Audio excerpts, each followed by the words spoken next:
Alright, so if you want to become successful sa iyong niche business, okay, you need to do one thing, right? Seryosong usap tayo. I mean, it's a heart-to-heart talk from your coach, Dr. Gigi Sunga, from the Rockstar Speaker. And to you that you're listening to me, if you want to get serious or be serious about your business, or be serious about your career and being successful, you need to do this, right? You need to do this one thing, okay? That is, start fixing your life. Fix your life, right? Kailangan meron ka munang ayusin, okay? Ayusin muna natin ang buhay natin, in other words. Kung gusto mong maging matagumpay, no one, okay? No people na successful ngayon na hindi mo na inayos ang sarili niya. Lahat ng taong kakilala ko na naging successful, maayos ang buhay, there's something in their life that they have fixed first. May inayos muna bago sila nagtagumpay. So if you want to be successful in your own business, if you want to, if you want to be the next department head, the next manager, the next person on top in your company, you have to fix something. And that's what I did in my personal life. I fixed many things in my life before I became successful. The time when I was not fixing my life, I didn't know success. I didn't know business. I didn't know about leveling up, about improving oneself. I didn't know about that when I was not fixing my life. Alright? So, you have to fix your life. So, sa lahat ng mga nasa ibang bansa, OFW, o dito sa Pilipinas, para sa atin lahat ng vlog na to. Alright? So, number one, what are you going to fix is personal relationship. Alright? So, if there is someone na tingin mo, you're not okay, make sure you have to make it okay. I'm not saying na you have to reconcile, be friends again. Not like that. You just have to fix broken relationship with your family, with your friends, with your boss, especially, di ba? Gusto mo maging ma-promote, you're not okay with your boss. Paano yun? Di ba? Paano ka mapopromote? You're not greeting your boss, di ba? So you have to fix some relationships, right? You have to fix something in that aspect, okay? So if there are people na you owe some apologies, you apologize. If there are people that you owe one sorry, one text, can do it, or one visit. Alam mo, sometimes pag meron tayong mga hindi makaayos na relationship, sometimes you don't need to say sorry, that word. By just texting positive quote, diba? Sending gift, sending flowers. Pwede na, diba? So, you need to fix that personal relationship, okay? So, why, Doc? Why there's a need to do that? Because, pag meron tayo kasing mga ganun sa puso, mabigat eh, diba? Ang hirap gumalaw eh. I don't know, but sa mga tao kasi sanay na lahat, kaaway niya eh. Lahat ng tao sa paligid niya, kaaway niya. May mga taong ganun na sanay, pero huwag mong sanayin ang sarili mo. Okay, huwag mong sanayin. So, dapat maayos ka lagi, people around you, your family, huwag yung dekada na, di pa nag-uusap, di ba? Nagdidimandahan pa, my God, right? And office mate mo, the people in your community, make sure you're doing best. So, para smooth ang flow ng iyong negosyo. Para yung focus mo na sa business. Okay? Because, yun sa mga hindi ka, may mga relasyon na broken, 10 or 20% of your time, dinidevote mo dyan sa kakaisip, kaka-worry. Diba? So, di ba mas maganda i-focus mo na 100% attention mo sa business mo. So, fix personal relationships. Alright? Second, you do unfinished business or finish unfinished business.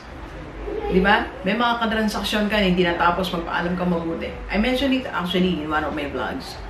Meron tayong mga business partner na I decided to end it. Nag-usap kami mabuti. We have to finish several things in mga unfinished business. Diba? Unfinished partnership, Di ba? And even unfinished relationship. Kung wala na, wala na. Black is black and white is white. Walang gray areas. Di ba? Kung di mo jowa, hindi mo jowa. Kung jowa mo, jowa mo. Ito ka namin. Di ba? Unfinished business, unfinished relationships. Di ba? So, kung meron mga bagay na hindi pa tapos, tapusin natin. Kung may mga bagay tayong dapat isettle natin. Alright? May mga pinagkakautangan ka, di mo pa matapos, pakiusap ka. One time, may nag-text sa atin, gusto niya magbagong buhay. Kaya sa dami ng utang niya, nahirapan siya. Sabi ko, kausapin mo isa-isa. Okay? Mangako ka na pag naka-move on ka na, umangat ka na, hindi mo sila kalimutan, make a letter. Diba? So, unfinished business. You have to finish that. Okay? Third, okay? Get free of any addiction. To become successful sa iyong career or sa iyong negosyo, dapat meron kang free yourself from addiction. Addiction of anything. Diba? Addiction of something that you keep on buying na it's just wasting your money. Addiction of something na like going to one place always, every week. Every week, gala ka ng gala. Eh, minsan ka lang magkapera. Minsan lang ang sweldo. Inubos mo na dyan sa kakagala. Walang masamang maggala. Ako, I want to gala. Diba? Ina-advocate natin yan. Pero, let's not make it an addiction. Even sa food. Diba? Na-addict ka na sa mga ganyang bagay. So, get free of any addiction. And fourth, okay? And fourth is, it's not fixing already, but make sure you're happy.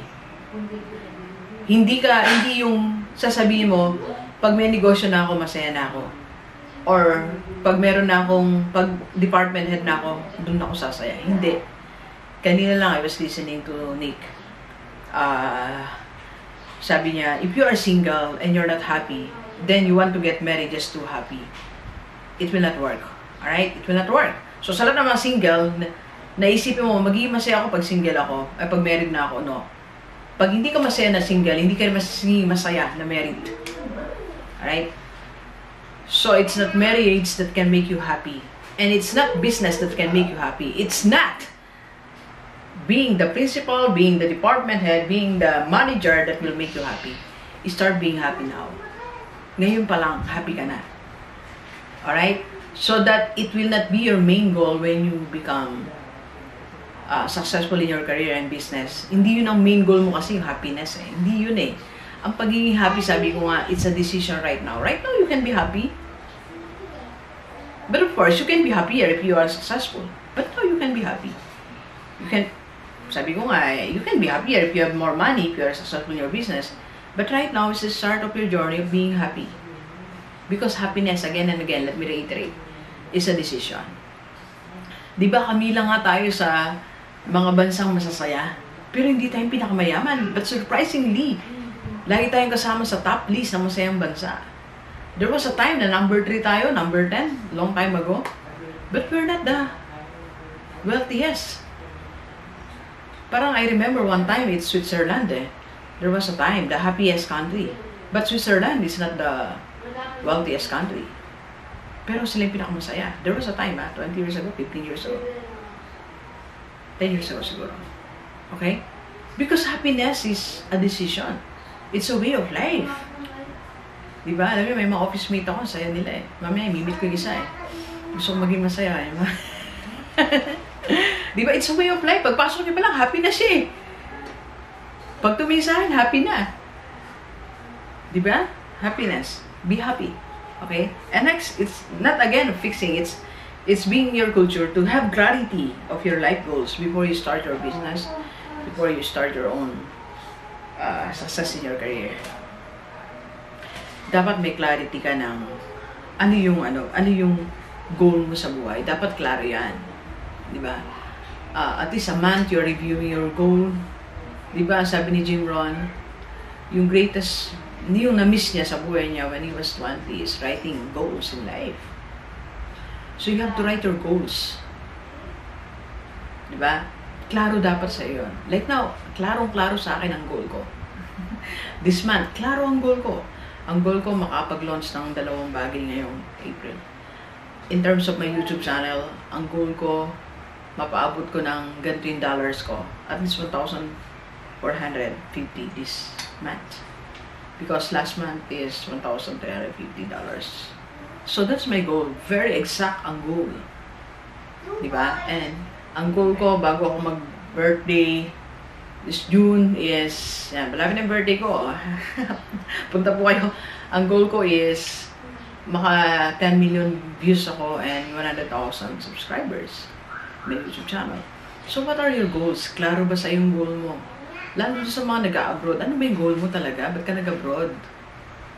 Diba? Malinaw ba yung goal mo bago ka umalis? Sinabi mo ba yan sa pamilya mo para kasama mo silang you're working on your goals? Diba? So, ano yung goal mo? Ano talaga ang goal mo? Okay? So, doon naman sa mga nandito sa Pilipinas, empleyado ka. Kaya, 5 years na, simpleng ordinaryong empleyado ka pa rin kasi wala kang goal. Alam yung mga kakilala ko sa public na mga galing private, mga kaibigan natin. In 5 years, department head, master teacher na sila. Kasi klaro sa kanila, may goal sila eh. That's your goal. Paano mo maatay ng bagay na hindi mo naman pinangarap? Diba? So you have to have clarity of your goals. Alright? So delivers this afternoon. Tanungin kita, gusto mo ba magtagumpay sa buhay? Gusto mo magtagumpay sa iyong negosyo? Gusto mo maging successful sa iyong career? Alright? Baka kailangan meron kang i-fix. Kaya baka hindi ka nagtatagumpay, meron kang mga hindi pa naayos. Ayusin mo muna personal life.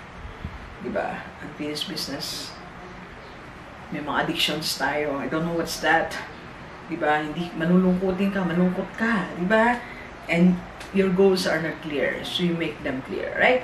So kung paano yan mangyayari, I can help you. I can be your coach. Tawagan mo ako 0939-5254-311 or message mo ako sa aking FB page, Dr. Gigi Dizongan. And, right, so, on the other note, abangan nyo ang ilo-launch natin this April 27. I'll be launching things that I'm not doing before. Gusto ko yun eh, yung meron akong ilo-launch, ginagawa na hindi ko pa ginawa before. And I'm so excited, kahit gano'n siya kahirap, kahit magkano gagastosin ko, it's okay. It's okay for me. Kahit na mabuwasan ang savings ko. By the way, wala akong savings, nasa investment.